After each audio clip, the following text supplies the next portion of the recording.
Hi, everybody. Welcome to the Stratosphere Lounge. I am recording this from the Battle Bridge. I hope everybody's doing well.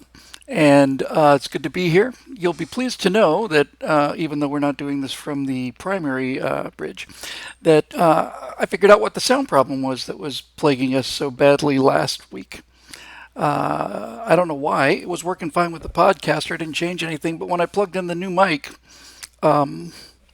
I, excuse me, I found out later that that microphone was trying to push itself through, I don't know, 16 feet of USB cable, something like that, which it's not want to do. So once I figured out what was going on, I took out the long extension cable that actually goes over to the set where I shoot Bill Whittle Now. I usually just unplug the Bill Whittle Now mic, which has an amp and all the rest of it, plug in the USB mic, no problem, but it just wasn't working. Anyway, so I got rid of all of that, and next thing you know, boom, we got great sound. So anyway, we are rolling here, and tonight is going to be the lightning round speed version of the show. No intro, no nothing. So I'm a man of my word, as long as it's convenient. And let's get going with that. Why don't we? So let's see here. We're gonna sail right into this stuff. Excuse me. Alrighty, Eric Blake. Hi, Bill. Hey, Eric. Here's a storytelling issue, in my opinion, absolutely vital for would-be creatives on our side in the culture war. Sounds interesting. The importance of good quality dialogue that feels real, giving the characters and situation an air and feel of authenticity. Not to toot my own horn, but dialogue skill is something I've often been complimented on. Toot toot. In all seriousness, it's a big issue for me, and I'm always frustrated when creatives don't give any effort on this end. So, what, in your opinion, are things to keep in mind in crafting dialogues for one story?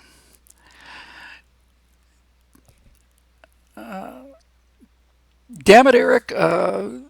Sorkin is teaching a master class online, and he said that no one ever begins a sentence with the word damn it. I think it was Sorkin. Um, the writing dialogue is a skill, no question about it. It's tough. Now let me, because the second I was reading this question, I immediately knew what was kind of germane in terms of, at least in terms of my experience. Damn it, everybody does too. Damn it, I knew it. Damn it, Spock. Damn it, Aaron Sorkin, you obviously don't know what you're talking about. And damn it, he's making a lot of money too. Anyway, here's the problem you talked about for writers on the cultural in the cultural war. This is an ongoing dilemma. I don't know what else to call it. I go back and forth on this, and it changes with the weather. But here's the problem for when you talk about conservatives writing good dialogue. Whether we like it or not, and most of us don't like it, the fact of the matter is that culture has gotten extremely coarse and extremely vulgar. That's the only word for it. And and so the problem for conservatives is the profanity issue. You're talking about authenticity. Now, there's a lot to unpack here, so let me get this all out.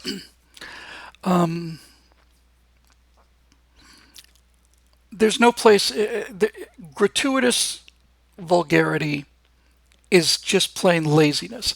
It's just laziness, and it's a way to make people sound tough, or a way to try to shock people into it. It's just gratuitous profanity is probably the biggest crutch there is out there in the entertainment world. And there are times when it becomes so obvious that you can just see that, it's like you can see the pitch coming. It's like, you're watching the pitcher, and he's like, no, I don't like that one. No, I don't like that one. Then you're watching this movie, and it's like something's coming. It's the big wind up, and then somebody comes out and basically says, you know, and okay, that's just there's no reason for that. It makes things worse. But you do have a real problem with authenticity and profanity and conservatives, because there are a number of conservatives. In fact, I don't know how many there are, but there are certainly several million of them, and I've heard from pretty much every one of them individually, I think, who not only condemn any vulgarity or profanity in a script, they basically say, "I'm not watching. I'm not leaving. I can't show this to my son." That kind of thing. I've heard a couple people say that about words like bastard in the Apollo 11 series of the Cold War series, and I really do respect that. I just want people to know I really respect it. But I think Dave Big Booty for both the Dave wins the internet. He says you can't go around calling people a sockdologizing old man trap anymore. He's right. Now, how many people got that reference? I'd be curious to know. A sockdologizing old man trap is the words that were spoken just before John Wilkes Booth pulled the trigger on Abraham Lincoln in a play called Our American Cousin. You sockdologizing old man trap, bang. Well played, Dave. As always, I wouldn't expect nothing less. However, back to the issue. George Carlin, who was a very angry man and a very bitter man, and he said a lot of things that I didn't like and I didn't think were true. He's constantly knocking America, but the fact of the matter is he's also a brilliant observer of not just of American culture, of people in general. And I'm virtually positive that he was talking about this when he was doing his bit on the 7 words you can't say on television, which I'm not going to repeat here because there's no reason for me to. But I remember him saying that he said that he was making fun of it or something, and he says you got these 2 motorcycle, bikers in a bike gang, and one of them turns to the other and says, "Hang on a second, I'll be right back. I've got to tinkle now." And he's absolutely right. You can't do that. You can't. And somewhere between using F-bombs every 3rd word and never using them at all, somewhere in that spectrum, depending on who you're writing about and what the situation is, you find what is a reasonable recreation of what dialogue sounds like. By the way,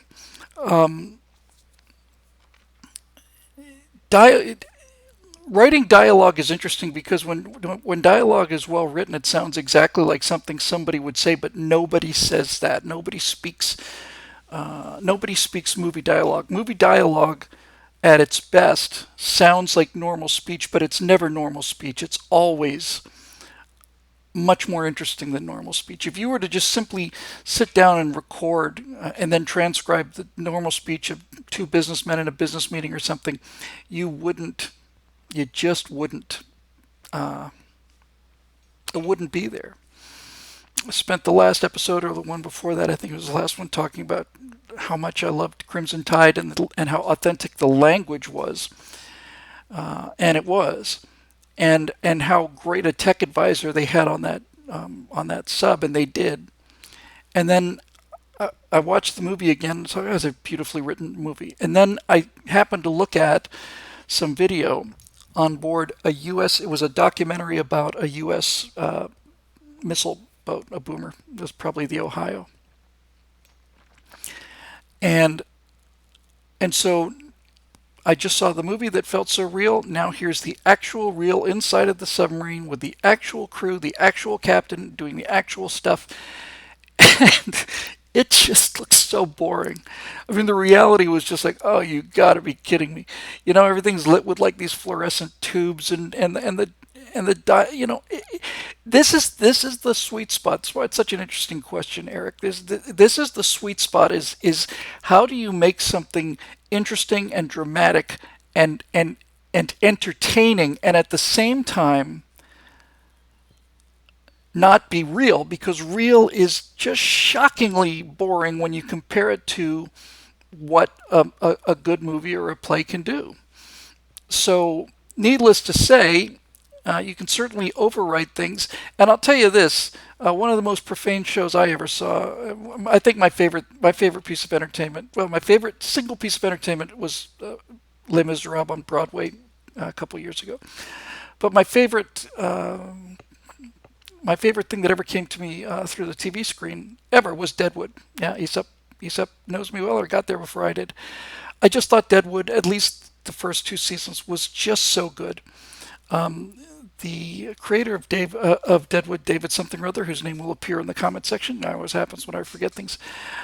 Was asked about this, and he said, "Did people really speak this way?" Because they had drinking games, for anytime Al Swearingen would use the word, the second half of a compound phrase would be sucker, and and and he said, did people actually say that? Did they actually say, f bombs and all this other stuff? He said, no, they didn't say that.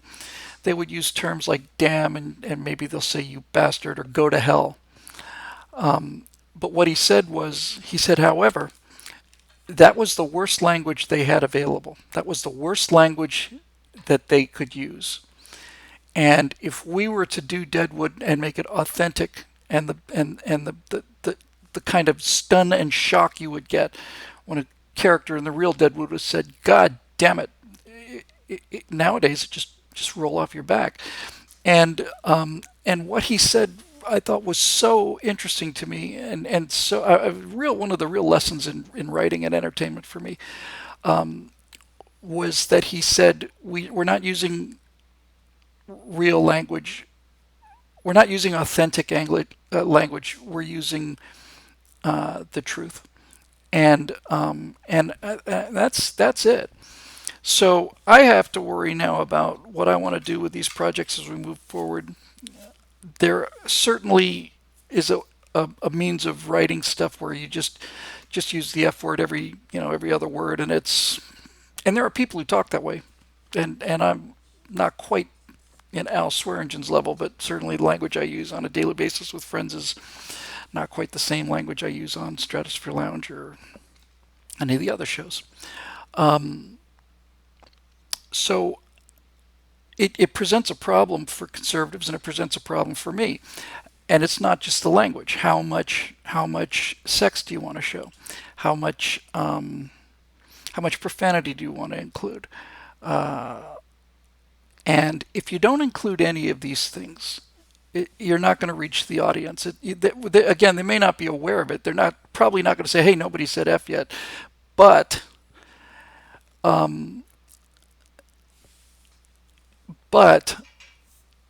it'll feel sanitized. It won't feel authentic. Tom Bombadil said, "I remember you said F once, bleeped out on Bill Whittle now, and it was powerful." Yeah, and I think it was legendary one time on the Stratosphere Lounge where I just uncorked one. But see, now you kind of get to the answer. You get to the actual answer of the question, and that is, if you're going to do things like profanity and nudity, you should do so little of it that if you do use it, it punches, it packs an impact. You know, that's really just it. Oh, my stars and garters, says Edward Smith, exactly. And I saw them. I thought Battlestar Galactica, which actually came from the original one, believe it or not. I thought Battlestar Galactica had an interesting attempt on it, with frack. I think the original show had, was it Felger carb for feces? That's a bunch of Felger carb. They wisely ditched that. But frack was, as just came up here as Dave Woman, the frack was a brilliant made-up profanity. It was, and I don't think it worked. Didn't work for me because it sounded like a made-up profanity. I'm gonna get that fracking Cylon ship if it's. It just sound okay. So I'm gonna make some long-term fans unhappy with this, and I've explained it a number of times, and it's one of those things where it's a fork in the road. in terms of profanity or nudity or whatever. And when I say it's a fork in the road, it's the kind of thing that some people will understand needs to be there and is not there gratuitously, but needs to be there for authenticity. And there are going to be other people who say it's just not acceptable. I'm disappointed. I'm canceling my membership, whatever the case may be. And there's nothing I can do about that. I've gone back and forth on it, but I you know, I there are times when the F word is the only word available, and to not use it, given how common it is in the vocabulary of today, just doesn't feel right. I do have to say, by the way, that for people who say things like, "Well, I don't want my kids to hear you say, bastard or something like that," or I would allow my kids to watch this, but you use the F word in there, and I'm thinking, look, I respect this, I do. The destruction of morality and ethics and culture and vulgarity, all of this stuff it's a genuine problem. So I genuinely respect where they're coming from on this, but to suggest that your kids have not heard these words, or that this will be shocking or new to them, I think is a little admirably naive. That's a whole nother question and a whole nother issue. But seriously, when I think about what kind of images, videos, everything is available on the internet to a child who can operate a device, and that usually is now 4 or 5 years old. People say, "Oh, we've got the ad blocker." I mean, the parent blocker. They can get around that. It's no big deal. They know they can. And I'm much more worried, really, about some of the things that young people, very young people, are seeing, rather than what they might be hearing.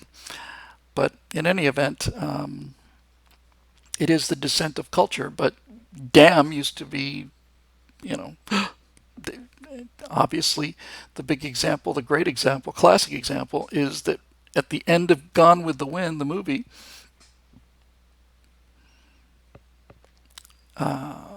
everybody's like tense, they're getting ready because they know that Clark Gable's he's gonna do it. And he turns to Scarlett O'Hara and he says, "Frankly, my dear, I don't give a damn." And like, wow, okay. Now it's like, you know what? Clark, I don't give a damn either. So there it is. Anyway, so that's that. I told him I'd try to lightning round this, and I'm not doing a great job. Merlin Wendelboe, because I have an hour exactly. Wasn't Kamala Harris one of the first to drop out of the primary? Why on earth do they think the early reject strengthens their ticket? Aha! I'm glad you asked that. He I think Kamala Harris is the vice presidential pick for Joe Biden because Biden painted himself into one corner, and then the Democratic Party painted everything else on the floor. I don't know what possessed Biden to do it. I've done so many shows on whether Biden is actually aware that he's running for president, so I'm not going to waste time with that. But many, many months ago, Biden, in an effort to sound progressive and to flout his virtue and all the rest of this, and the Me Too movement, and conceivably preemptively trying to defend himself against these allegations that he may have known were coming from Tara Reid, said, "My vice president, I don't know who it's going to be, but my vice president will be a woman." Okay, now you've eliminated 50% of the candidates, more really, but that. And then after the George Floyd thing and the Black Lives Matter thing and the whole, well, COVID is a deadly disease, and if you step outside, you'll die, but you can go to the rally for this one. Just don't breathe while you're there on the Black Lives Matter thing. Once that whole George Floyd thing happened, I would say to anybody who would listen that the chance of Joe Biden's running mate now being a black woman is 100%. It's 100%. So it's going to be a woman. There's your identity politics. You've just eliminated a significant number of choices. Not that there were any really good ones anyway. And then, with the way the Democrats have played the Black Lives Matter movement, it's going to be a black woman. I knew it. And Kamala, did I say Kamara? I don't know what the hell I said. By the way, I'd be willing to make a small wager here, although not with thousands of people. But I'd bet Joe Stratolounger, $1 that one or all three of next year's Oscars for Best Actor, Best Actress, and Best Director will be black. One of them will certainly be. Two of them likely be, and in fact, if I had to bet money, all three will be. This is how you pander to people, and they're experts at it. I think the chances of that are pretty close to 100% too. So anyway, yeah, wasn't she the first to drop out of the race? She was. And the thing that's so beautiful, and the reason I was so happy, if you saw the Facebook page, the show we did on Kamala Harris is called "Thank God," was that Kamala Harris was, well, first of all, she called Joe Biden a racist, kind of a nice way, but she did. And I get the feeling we'll be seeing that particular clip again in the weeks and months to come. But Kamala Harris was actually, if I remember correctly, it's all a blur now. It's all a painful, awful blur. But I think there was a period there where Kamala Harris was, if not leading the pack, she was second. Her numbers were in the high 40s, something like that. And then they had a debate, and Tulsi Gabbard destroyed her in 30 seconds. Destroyed her. Basically, the reason she's there is because she's a black woman, and you just can't make this up. As Tulsi said, you kept these people, a certain number of people, in prison when you knew they were innocent. You extended this, basically just make this entire case for how all of this stuff, it's just fatal to Democrats. People would say, well, she's a communist. So I said, that's a benefit for the Democrats. I don't care about that.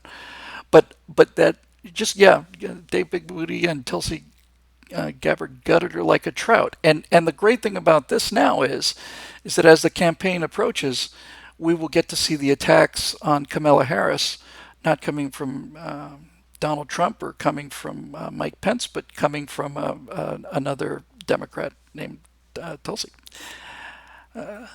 And and honestly, this is the part you can't make up. Her Kamala Harris's father said in an interview and repeated it repeatedly that their family, she's from Jamaica, that the family had for many generations until relatively recently been slaveholders. Isn't that awesome? So we got a slaveholder and an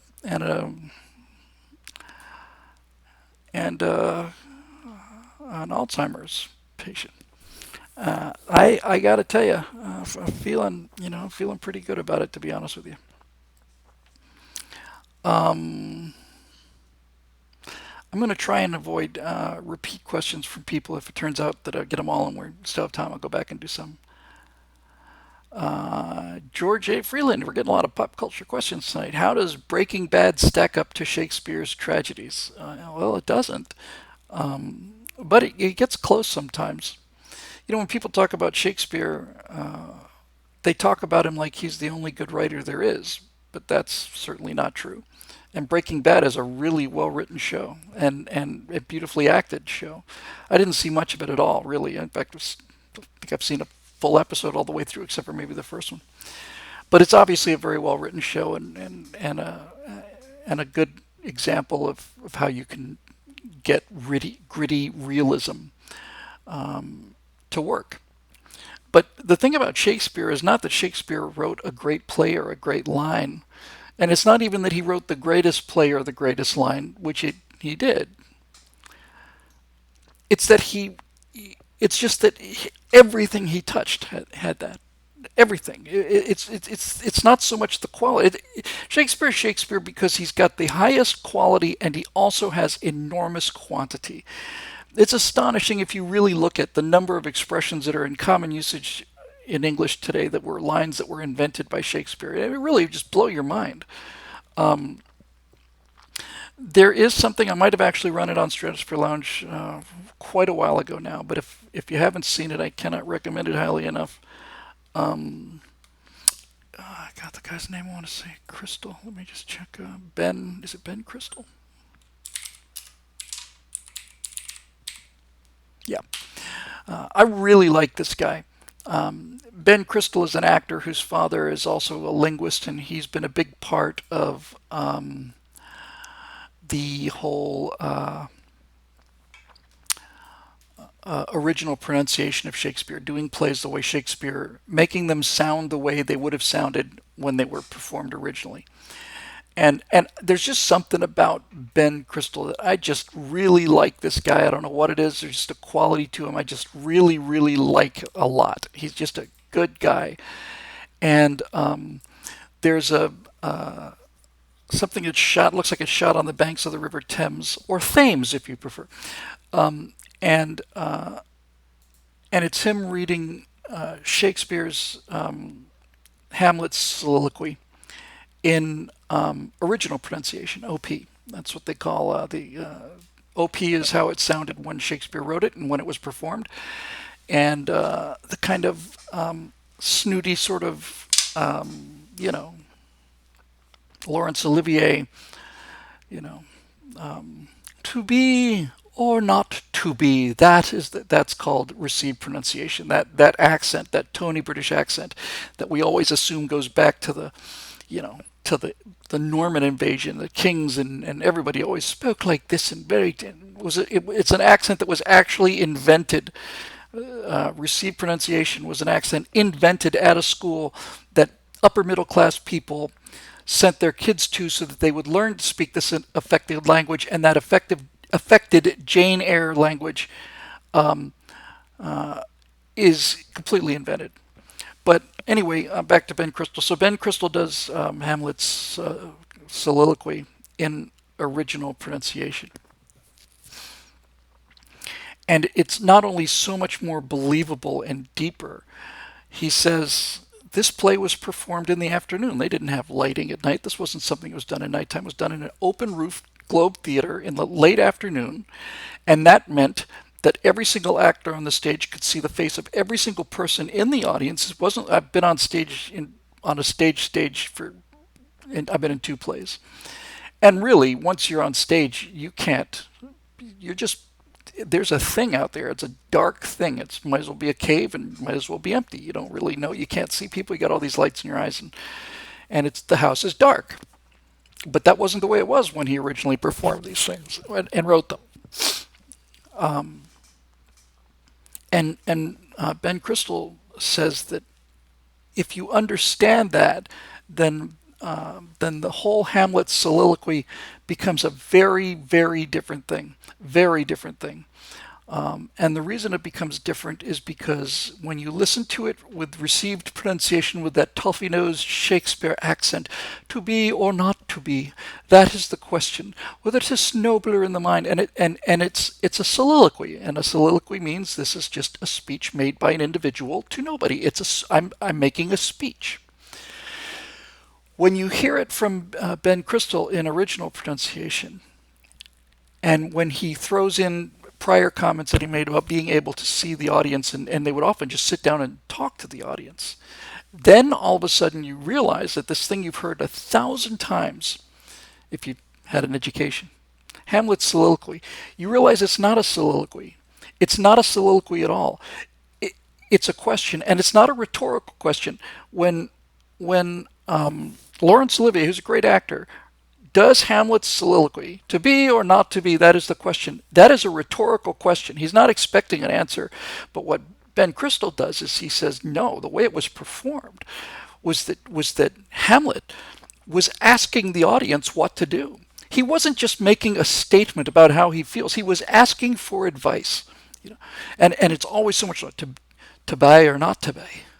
That's the question, and he makes it so human and so accessible and so real and so it just takes it down to this level where you can visualize this actor just sitting on the stage asking the audience, you know, what should I do? You know, should I kill myself?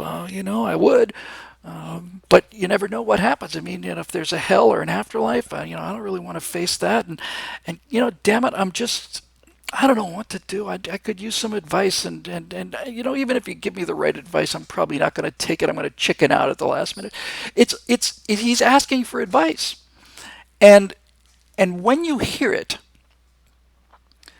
that way, the whole play comes completely alive, and I cannot recommend it highly enough. I'm pretty sure I played it once, but if I didn't, just write this down just when the show's over. If you want real entertainment, you can do it right now. Just Google Ben Crystal. That's the name of the actor, and then Hamlet's soliloquy, and that should get you there. It's just remarkable. It's really, really remarkable. So back to Breaking Bad and Shakespeare. So Breaking Bad is a well written play, and you can certainly fairly compare it to Shakespeare, because Breaking Bad is very well written, and it's written in such a way that the language sounds real, and at the same time it's heightened reality. So he's doing what Shakespeare was doing. Shakespeare was talking to people in a way that was conveying incredible depth of emotion and elegance of phrasing, but it wasn't the Shakespeare that you think that everybody thinks Shakespeare is. It wasn't this good, oh, here's another speech, oh, for a muse of fire. No, it was never, ever intended to be that way. That probably happened in the 1800s when they began to deify Shakespeare. But the, the way those plays should be delivered, it, it's, it sounds conversational. It sounds real. Let me figure out which movie it was. I'll give you a good example of this. It's fun to talk about something other than COVID or the election.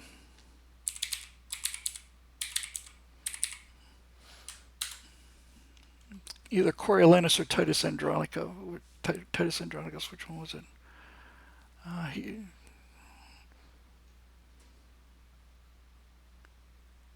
Titus? Yeah. That was what it was. So Anthony Hopkins did one of the more obscure shows, one of the more obscure plays of Shakespeare, Titus Andronicus. He made a movie in 1999 called Titus, and it's another great example. If these things interest you, first of all, Titus is an amazing story. It deserves a lot more attention than it got, because it is a tremendously good play, and the villain is, I think he's a better villain than Iago, frankly. But Anthony Hopkins in a film called Titus. Anthony Hopkins Anthony Hopkins reads Shakespeare's lines word for word and makes them sound like he is talking to you directly right now, and you absolutely get it.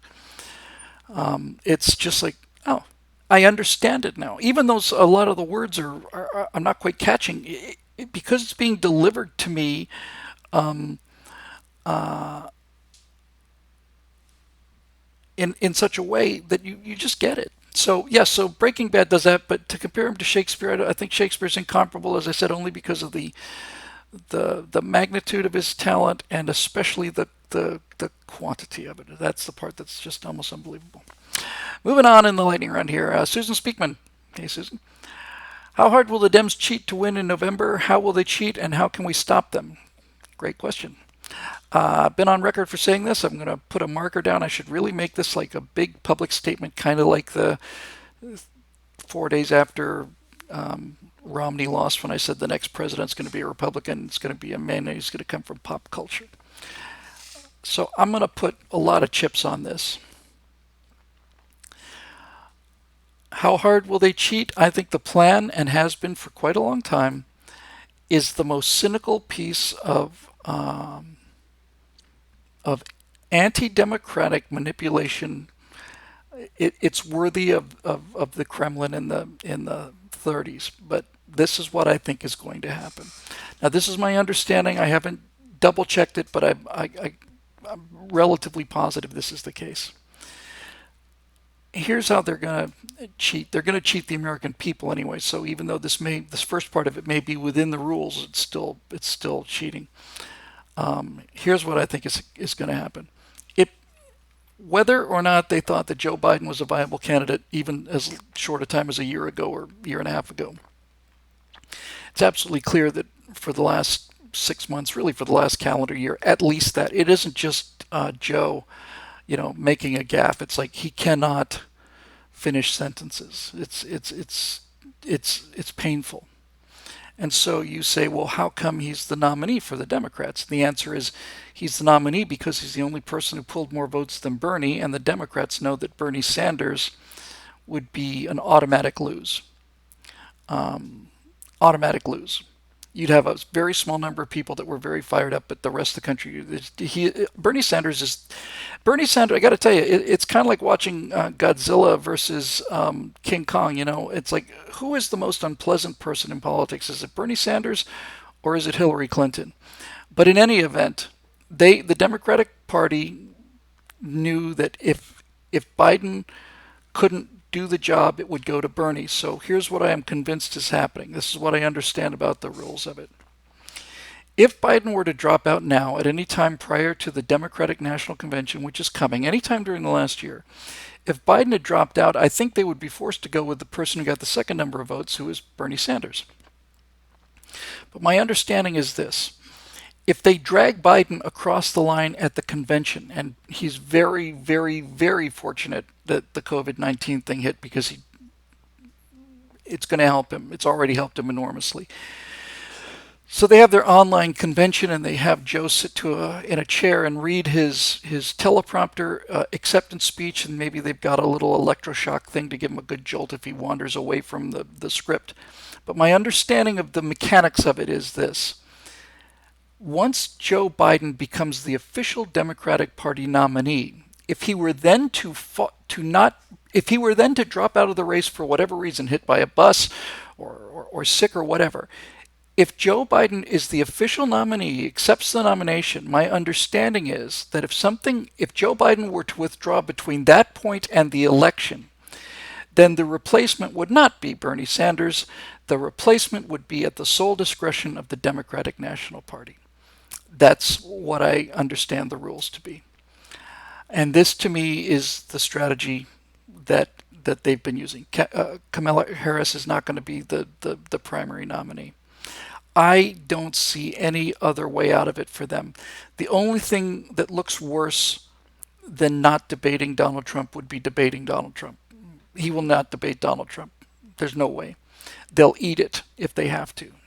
Trump can call him a coward and everything else, but the only thing worse than not debating in a presidential debate, which has been going on my entire life, would be if he did, and that's it. So I don't think it's going to come to that. Here's what I think is going to happen.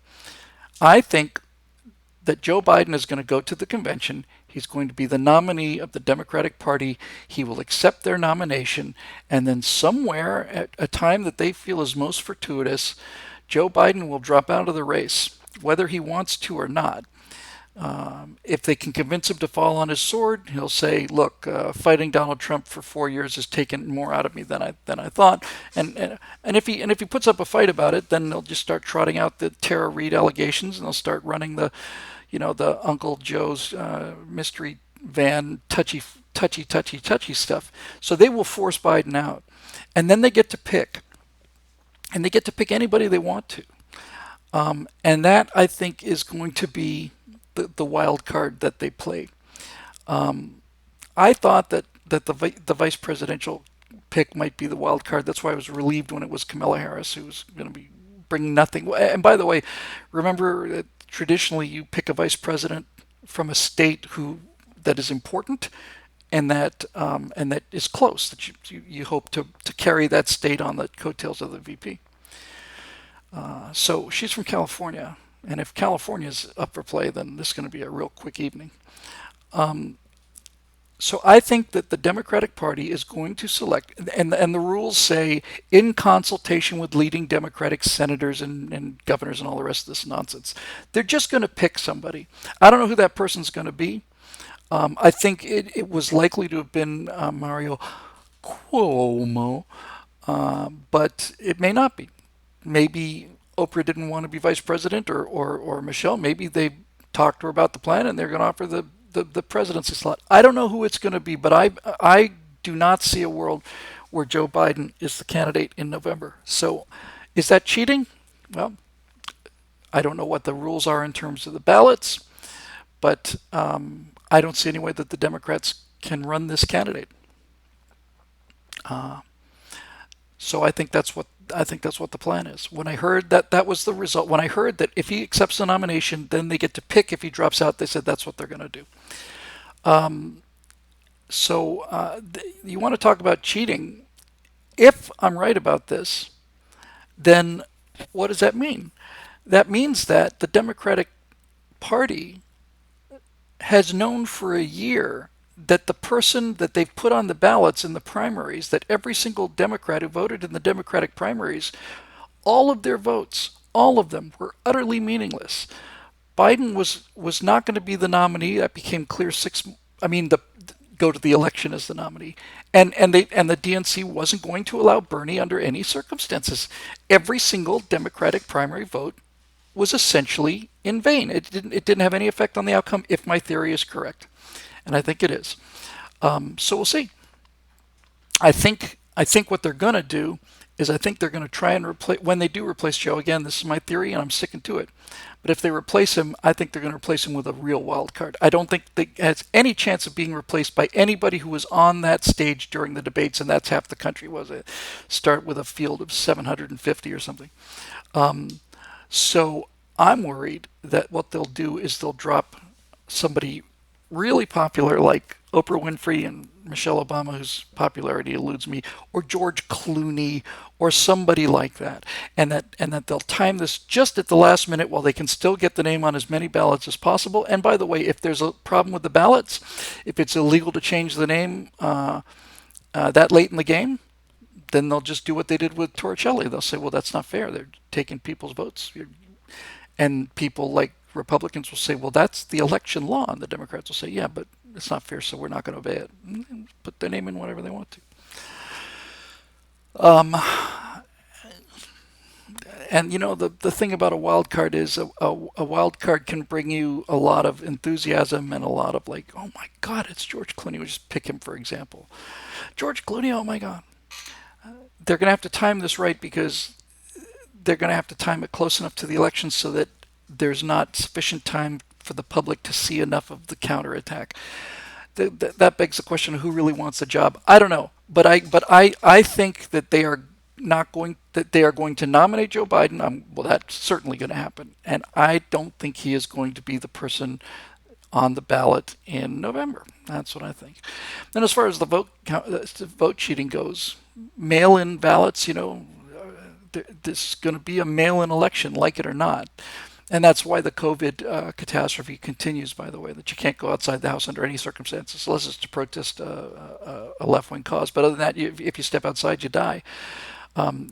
What they want is they want a mail-in election. They want an election where the primary number of votes are counted by mail, because that's something that they can cheat. Believe it or not, it's generally harder than it looks to cheat with paper ballots in a polling station, because there are representatives of both parties and neutral observers making sure that this ballot goes in this box, that one goes in that box, and they put the seal on it and all the rest of it. So they want mail-in, because if you have mail-in, I had a thought about this the other night, and it's a unpleasant thought. It's like these are things that Republicans swallowed, and we should have put a flag on and fought and died on these particular hills. When they switched Torricelli's name, if you remember correctly, and if I remember correctly, Torricelli was running, and then there was a huge scandal. It looked like he was going to be wiped out, and they swapped a candidate at the last minute, well past the deadline cutoff, and they simply just said, well, we don't care. We're not going to obey the law. We're just going to do it. Republicans should have fought that to the death. Lautenberg. Thanks, Matt. Should have fought to the death on that hill. But the one that I think was really the beginning of the end in terms of election integrity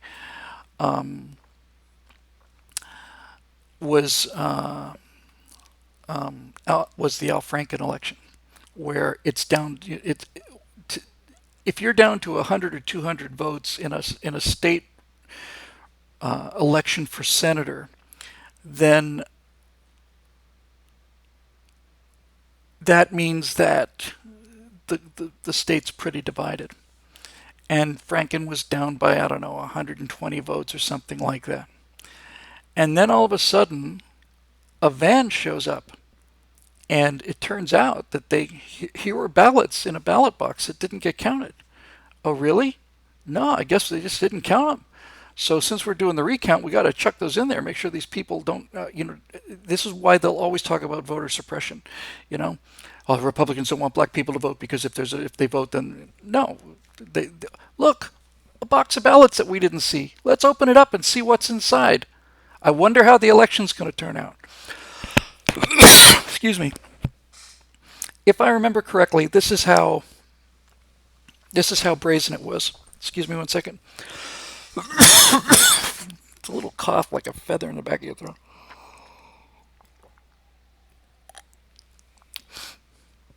But it was this brazen. It was something like, we found 400 ballots. Let's open it up and count. Well, what do you know? Every single one of these 400 ballots is for Al Franken. And I heard a statistician say that he looked at the actual number of ballots, he looked at the actual number that were for Franken, and a statistician said that the closest whole number to this being possible is 0. It is a number much smaller, much smaller than 1. It is simply statistically impossible for a race that's 50-50 to have 400 ballots come in and have them all be for Al Franken. It's a statistic impossibility. We should never, ever have given up on that. We should be fighting that fight today. We should have said we are not going to Congress. We are not going to call Congress. We are not doing anything. We are not going to tolerate this. But we did. We just swallowed it. Oh, well, the press is on their side. Mumble, grape, and we swallowed it. He stole that election, and we took it. And that's when they realized, oh, we'll take anything. We talk big, about our rifles and all the rest of this stuff, but we won't do anything. And I really think that's where we should have stood right there. I really do. Anyway, moving on. I got about 11 minutes left. I got something I have to go to tonight, but I didn't want to miss a show.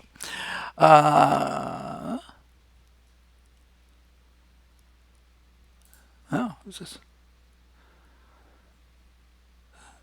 Steve Darrow's got a picture of him with, I think it's him with some beautiful woman. I don't really quite get the connection, but sure is attractive. Anyway, I don't click that.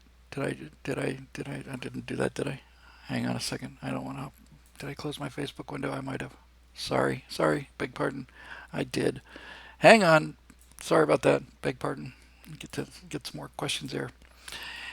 Come over here. I'm working from home, especially. I've got a much smaller monitor and I have a lot less real estate on the desk, so I apologize for the delay. Go back to Facebook. Time's running out. How far will he go? Stratosphere Lounge. View comments.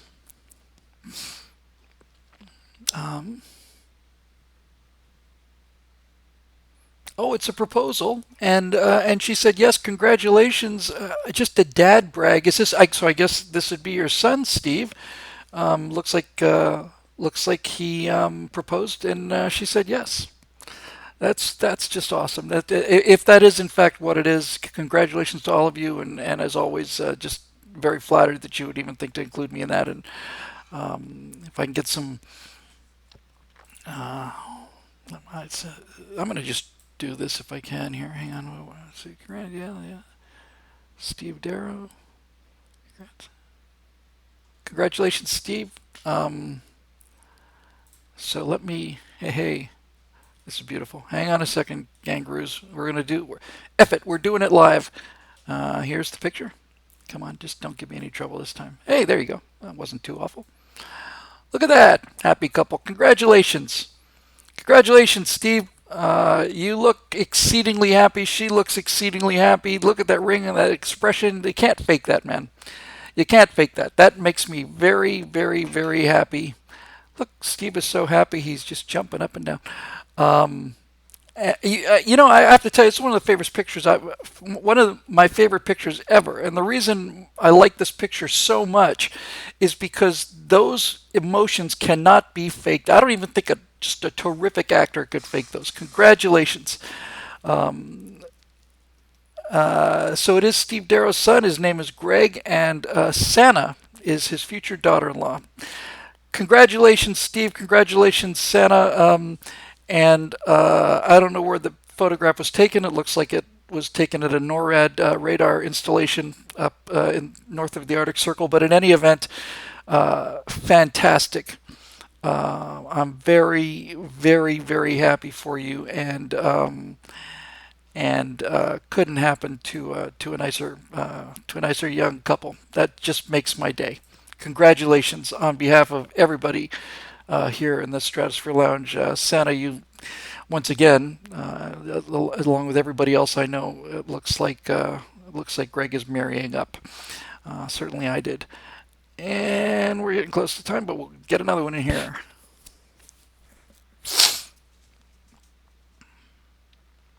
Just trying to find.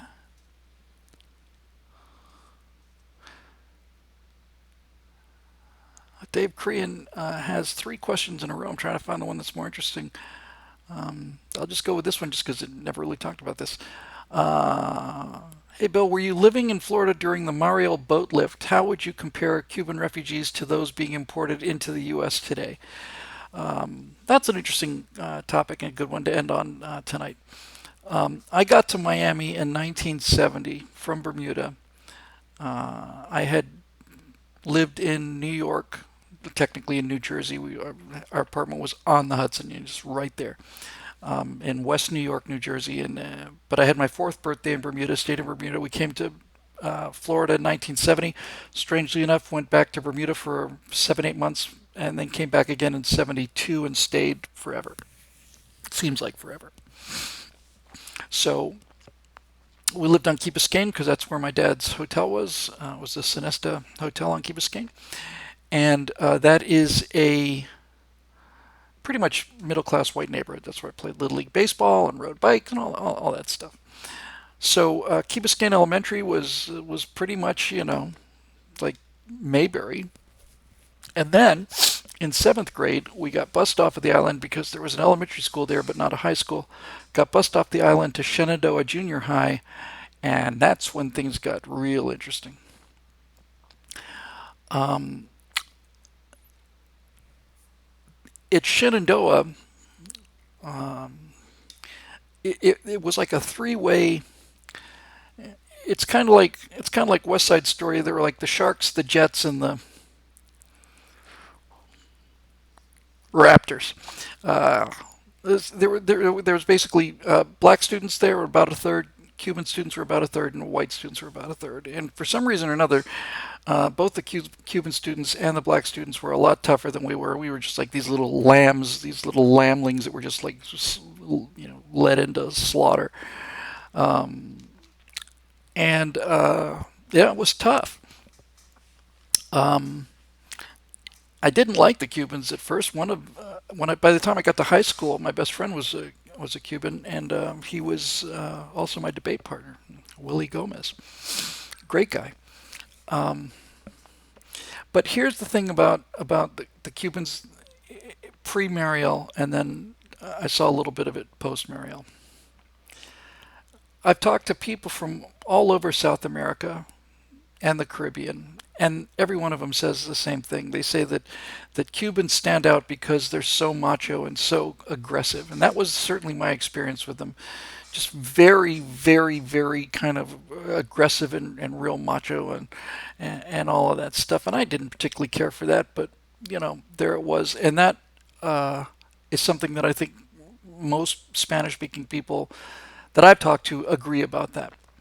Um, So that was a negative. But there's a positive, there's a plus here that outweighs all of this by a wide margin.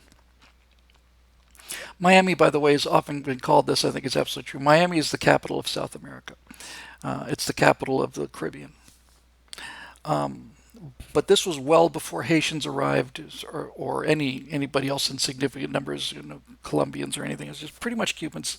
I got there 1970, and that would have been about a decade um, after the Cuban exodus from Castro. So now we get to the good part.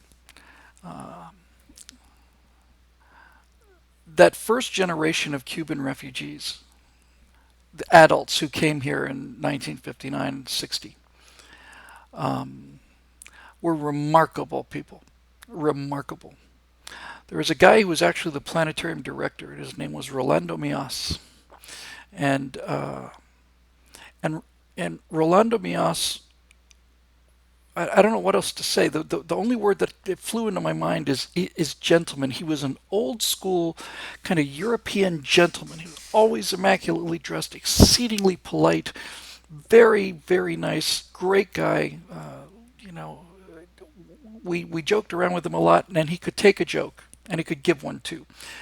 Um, and and I really loved the guy, and I don't think I did so much at the time, but looking back on it, I always liked him, and looking back on it, I respect him more than I did then, and I respected him a lot then.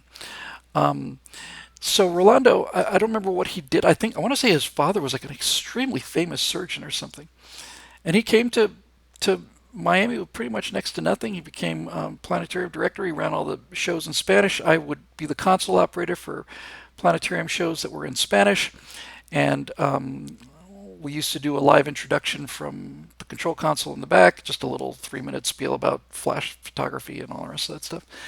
But Rolando would go out there when the Spanish shows were, what was it, once or twice a week. So I want to say it was like 5 o'clock on Sundays, maybe. Rolando would go out into the audience with a microphone, and he would just hold court. I mean, he was just holding court, and he would talk, and then he'd make some kind of a joke, and then he would look at me and say, "Isn't that right, Bill?" He'd say it in the whole thing's in Spanish. "Isn't that right, Bill?" And I go, see." Um, I just had such a great memory. My God, we had a lot of fun.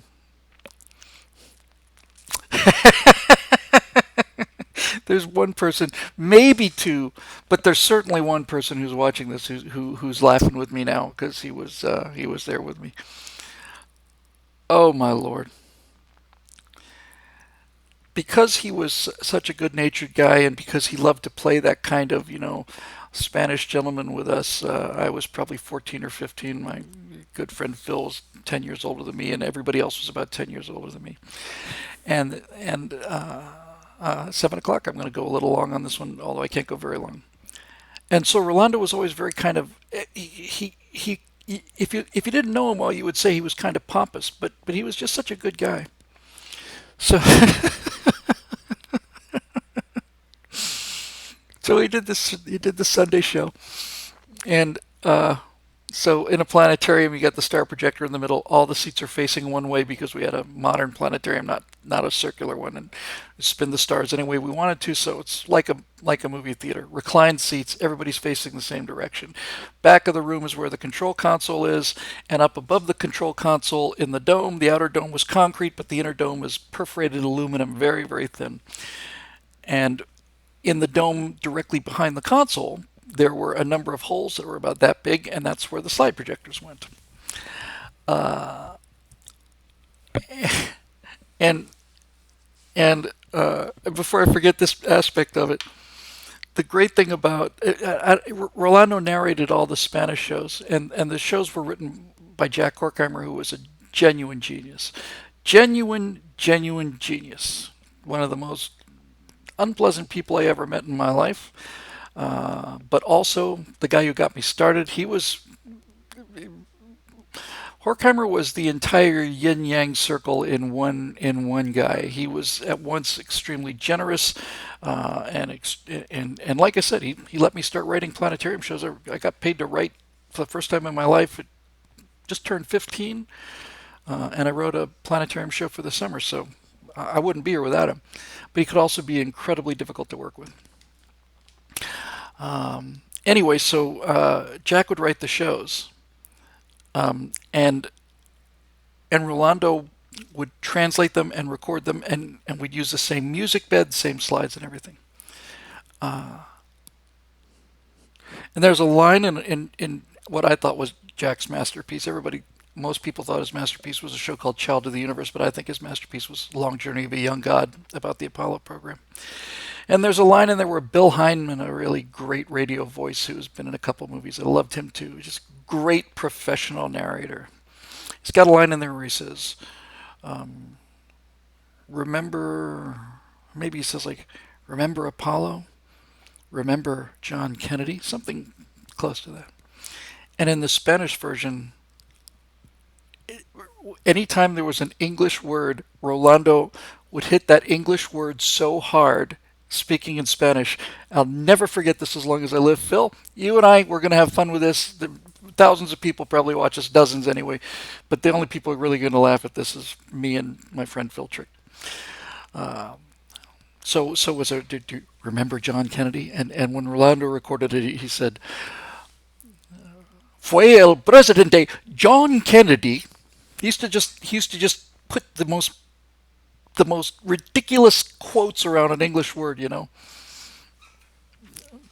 Fue el presidente John Kennedy. Anyway, one time he was given a show, and I'm embarrassed to admit this, but I don't remember whether I was. This is how tricky memory can be. I don't remember whether I was actually a part of this or whether I just heard the story. I want to say I was a part of it, but I'm not 100% sure. In any event, the event happened. So Rolando was out there holding court, doing his thing, and making fun of us in a friendly way, you know, making jokes about us in Spanish and then asking us, right, in English, and ha ha ha ha. One time, when Rolando was holding court, Phil and Doug Gagan and I think maybe Bill DeShong and me and a couple other guys, maybe it was 3 or 4 of us. There's a space, it's about, I don't know, maybe 10 feet wide, maybe a little bit wider, between the outer concrete dome, which is structural, and lined with nothing but this kind of spray-on insulation, which we used to just play with and come off in our hands and just play with it. It was like kind of like almost like a blanket that wasn't held together real well. Turns out that was pure asbestos. But outer dome where the concrete support was, and then the inner dome is suspended from the inside, the outer concrete dome, 10 feet between them. That's where the slide projectors would go. And we had a lot of storage up there. We used to put things up there, all kinds of things up there.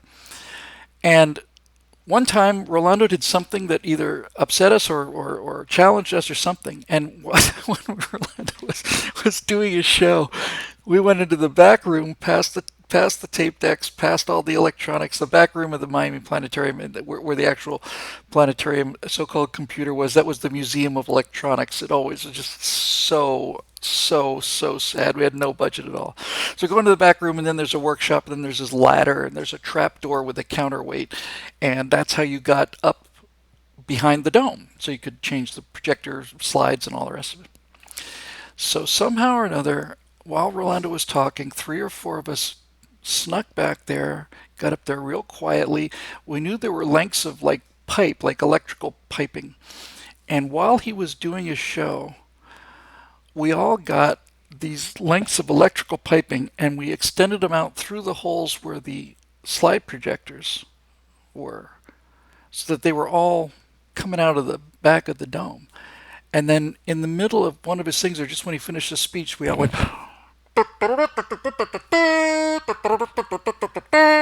It's called conduit. That's exactly what it was. And you can play a conduit like a bugle if you know what you're doing and you don't have high standards. Who is Astro Nerd who just wrote, I miss Doug Gagan? Who is that? I don't know if that's a just kind of a play, but that is Propeller. I don't know who that could be. Anyway, Doug Gagan was amazing. I love talking about the planetarium stuff. Never get to do this. Doug Gagan. This is the last thing I'll say. I'm already over time. I don't care. I'm just going to go with it. what I was going to say about the Cubans was the first group of Cubans pre-Mariel. Um, you have the propeller for your hat. Maybe my mind is somewhere else. I just wanted to finish this on the Cubans, and I'll just tell the rest of the story. The thing I admired most about the first wave of Cubans that came over was you would find people who were brain surgeons, honest to God, serious brain surgeons, um, and they would be sweeping. They'd be janitors, and um, they would work the most menial jobs, and they'd save every single penny, and the entire family would work. And then this guy was like a brain surgeon or some major engineer whose credentials didn't transfer. He's just mopping floors, and then the family buys a tiny little store in on Calle Ocho, and they sell stuff. And then they oh, Doug was at the Greenville, South Carolina Science Center, so it's somebody who knows Doug, who I think we've met before. Yeah, but yeah, I thought it was somebody from the Miami Planetarium. Just thought it might have been Phil. Yeah, he was a great guy. So here's the Doug Gagan story. Anyway, so the Cubans that came over in the original batch, they just worked like animals, and they got themselves rich again, which goes to show you like it's all up here. And Ben Carson tells that story. So here's the Doug Gagan story. So the Long Journey of a Young God was a show about the Apollo program. Had a number of different scenes in it. It was just under an hour, and a number of different scenes and so on, and almost all of the actual storytelling to support the audio. It wasn't a planetarium show at all. That was a genius of Warhammer. It wasn't like, and over here we can see the constellation Orion with the bright star Betelgeuse. And they were about philosophy. They were about myth.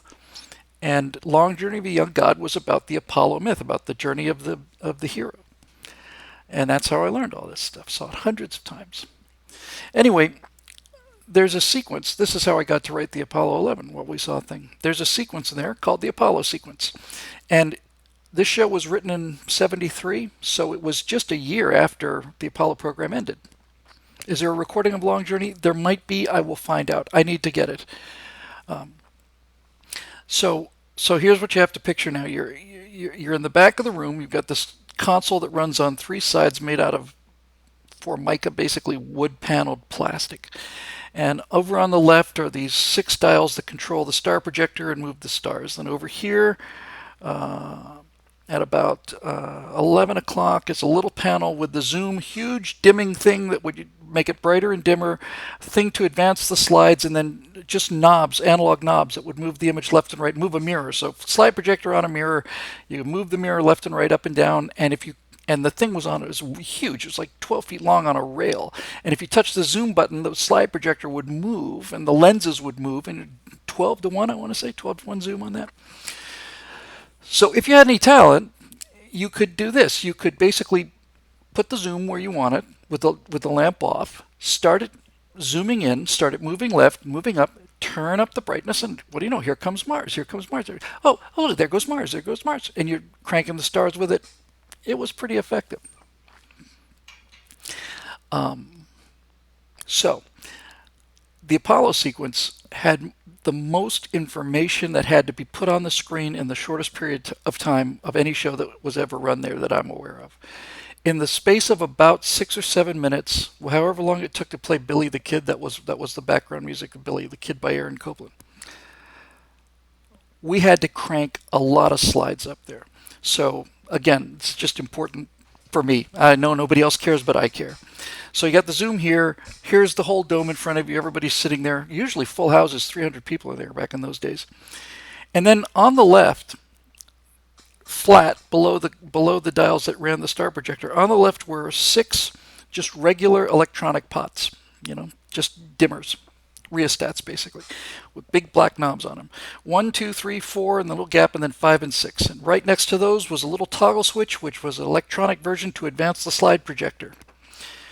And these projectors, basically, these knobs controlled the projectors. And the way it worked was upper left, big image was was 1, lower left smaller was 2, lower right smaller was 3, upper right larger was 4, and then 5 and 6 were in the middle of the dome, and they could dissolve back and forth between each other. So Horkheimer would write the script, and then he would assign what he wants to these projectors. For example, if he was talking about Apollo 13, you'd see the Apollo 13 logo would come up on projector 3, and then you might see this and this, and then 1 and 2 would come up. So the whole thing was like choreographed, and it was all 100% manual, 100%. So you had a paper script and a red rectangle that was lit from behind, and you literally had a typed piece of paper with black marker. It says 6, underline 4, underline. This is when you do the cue. So you're sitting here sideways, shows out here. You're sitting here, you're running this thing. Dun dun dun dun dun dun dun dun dun dun dun dun dun dun dun dun dun. You got to fly the zoom around. You got the stars, dissolve, dissolve, dissolve. And by the way, every time you turned an image up and then turned it down, you had to manually advance the slide projector. So it's like dissolve, dissolve, advance, dissolve, dissolve, advance, dissolve, dissolve, advance, dissolve, dissolve, advance. And since it was all manual, the smoothness of that dissolve and how delicately and gently the image came out of black was entirely up to you. It was a mechanical skill, like playing a musical instrument. And so the Apollo sequence it's just nonstop action. It's just like, and it's a 1 and 4 up, okay, 5 and 6, 6 to 5, 5 and 6 advance, 6 to 5 advance, 5 and 6 advance, 1 and 2 down, 2 and 3 up, advance, advance, advance. And it was difficult. The whole shows were difficult, but that segment was the most difficult segment. So one day, Doug was the best console operator I ever saw. I think in my later years I probably got better than he was, but I was certainly close. But he was amazing. So we would go on Friday nights. We would go out to New Hickory Barbecue and Coral Way, and we would have barbecue. And we'd sit there and come back for the night shows. And somehow or another, we made a bet as to whether or not Doug could do the show blindfolded. Just completely blindfolded, entirely by feel. He said, yeah, absolutely, I could do that. And we said, come on. We used to make bets like this all the time. I loved the coleslaw at New Hickory, and I bet the guys that I could eat a gallon of coleslaw. No, not even close. First bowl, and they'd take a picture of me with bowl one. I got maybe a quarter of the way through this gallon of coleslaw. Anyway, so we were doing this kind of thing all the time. So he said, yeah, I bet I could do it. So we went back and we tried it. So we first of all, we got him really good and blindfolded so that he couldn't cheat. Really pretty well blindfolded. Teed up everything, got the slides into the right position, and so on and so forth. So just the Apollo sequence, that's the part, that's the tough part. And then we sat back in the back, so we're behind him. The show's up there. He's in front of us. He's turning sideways. He's looking down. He can't see anything. He has to control 6 slide projectors. He has to control the star projector with 3 knobs there. He's got to fly planets in and out with the zoom, which is over here. And then there comes a point where a picture of the moon comes up on projector 3, and you got to reach down and get the pointer, which is like a long extended flashlight with a little arrow on it and a cord, and it plugged in, and you had to point out the crater. Tycho, as I recall. So we take the lights down, we start the show, and off he goes. And he's just moving down here like this, and it's dun, dun, dun, dun, dun, dun, dun. And it's just absolutely perfect. And we're watching this whole thing, and it's absolutely perfect. He's got the zoom moving. It's perfect.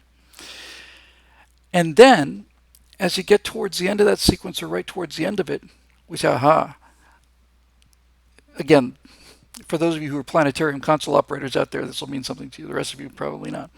Then there's a moment where he has to turn up a slide projector, which is projector number 3, and it's a picture of the moon. And he reaches down, he's blindfolded, reaches down, grabs this pointer, raises this pointer, he's facing sideways, raises the pointer out there, points it in the right direction, pushes the button, turns it on, and that arrow was directly over Tycho, at which point we just said, that's it, we're done, we're done. We lose, not worthy. He just was amazing. Had so much fun. Just had so much fun. Had a great, great, great, great time. It was a great place to grow up. I I grew up listening to Bach. Talking with my wife just earlier today, we're driving earlier, and I had my phone was just running. I usually have a lot of weird techno stuff and all kinds of bizarre stuff, but the phone was just randomly going through songs, and it was one of the Brandenburg concertos, and it was just 2 hours ago. I was telling my wife it's the first album I ever owned in my life. I got that for my birthday.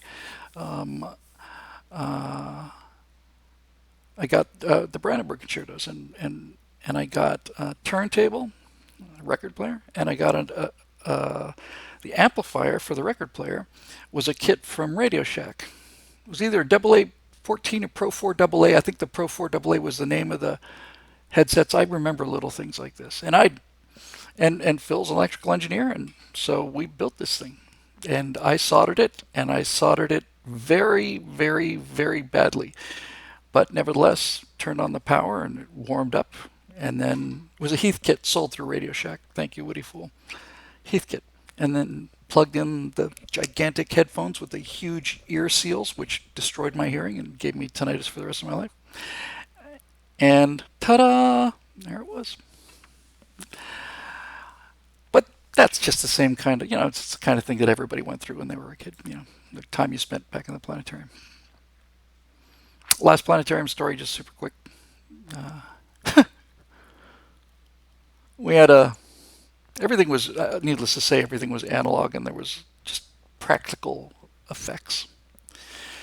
And so for the rocket takeoff, for the Apollo, when the Apollo 11, when the Apollo rocket takes off, and there's Cape Kennedy on this horizon, and then you fade down the thing, clouds, at a cloud projector spinning. All of it's just light bulbs and plastic and cardboard.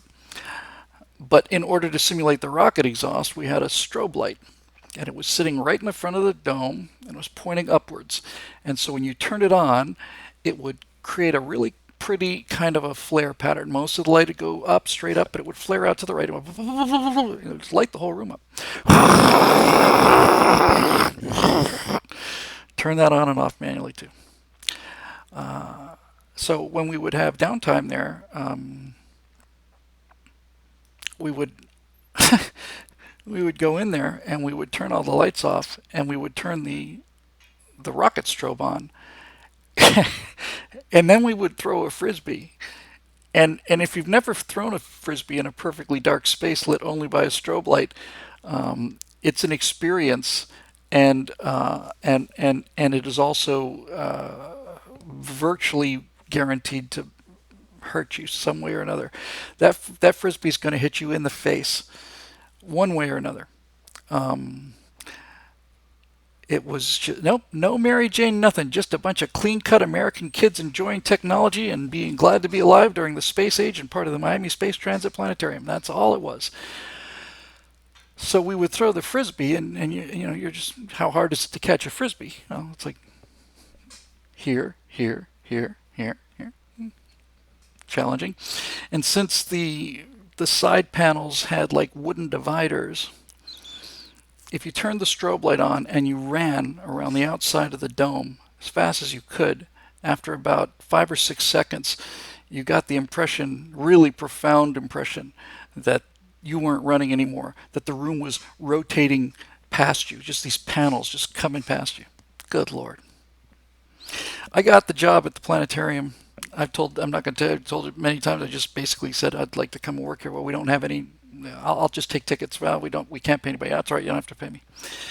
But my first real contact with it, just before I decided I wanted to work there so bad that I would go there every day and work there for nothing, was there was another show, and pretty sure it was Buck Rogers Right On, I think. In any event, the Miami Planetarium, which was installed in '66, had an analog computer, very simple, but it would allow you to simulate roll, pitch, and yaw. Basically, you could take, the reason it was called the Space Transit Planetarium, astronauts trained on this. You could basically, using the Starfield, you could make the planetarium perform as if it were a vehicle. You could roll, you could pitch, you could yaw. And that was pretty cool. And there was parts of the show, some shows, where we would make a point at the beginning of the show. We'd pick a volunteer from the audience, and they would be given the RPY box, which was this enormous heavy brick, like about that big, and it had like green buttons and yellow or red buttons and blue buttons, and yaw left, yaw right, pitch up, pitch down, roll left, clockwise, roll counterclockwise. And it was attached to a big honking cable that went into the center of the room there. And so this would allow you to fly the planetarium machine from the audience. And I went there in a school field trip, and when I saw the place, I just thought, I'm done. I'm never. This is where I was meant to be. So I went back for the regular show, and I managed to. I don't know. I guess I just had my hand up long enough.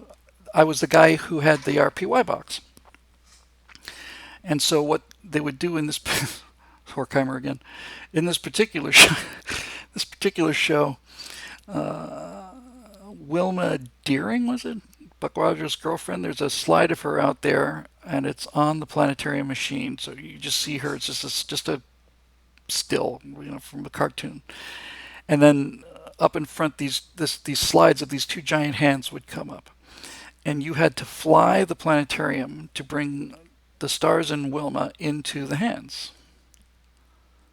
And I never forget that music either. I don't know what it was called.